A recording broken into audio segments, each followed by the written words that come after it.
अहम खबर आपको दें कि तौहीन इलेक्शन कमीशन केस में बड़ी पेशरफ्त हुई है। चेयरमैन पीटीआई के नाकाबिले जमानत वारंट गिरफ्तारी जारी कर दिए गए हैं। इलेक्शन कमीशन ने इस्लामाबाद पुलिस को कल चेयरमैन पीटीआई को गिरफ्तार करने का हुक्म दे दिया। मजीद जानते हैं डॉन न्यूज के नुमाइंदे इरफान सदुजाई से। इरफान, बताइएगा इलेक्शन कमीशन की जानिब से क्या अहकाम सामने आए?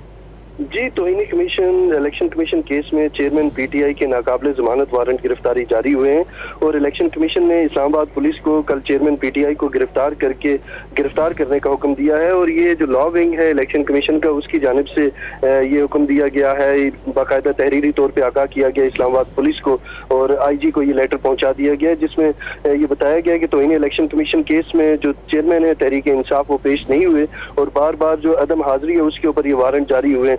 बुनियादी तौर पे ये जो वारंट जारी हुए हैं ये इससे पहले इलेक्शन कमीशन ये फैसला दे चुका है, तो आज ये तहरीरी तौर पे ये इलेक्शन कमीशन ने ये फैसला जारी किया है और जो लॉ विंग है उन्होंने इसके ऊपर ये ऑर्डर जारी किया है, IG इस्लामाबाद को ये भेजा है कि जो तहरीक इंसाफ के चेयरमैन है उनके जो नॉन अवेलेबल वारंट है उन्हें गिरफ्तार किया जाए और उन्हें कल पेश किया जाए। जी इरफान, बहुत शुक्रिया आपका।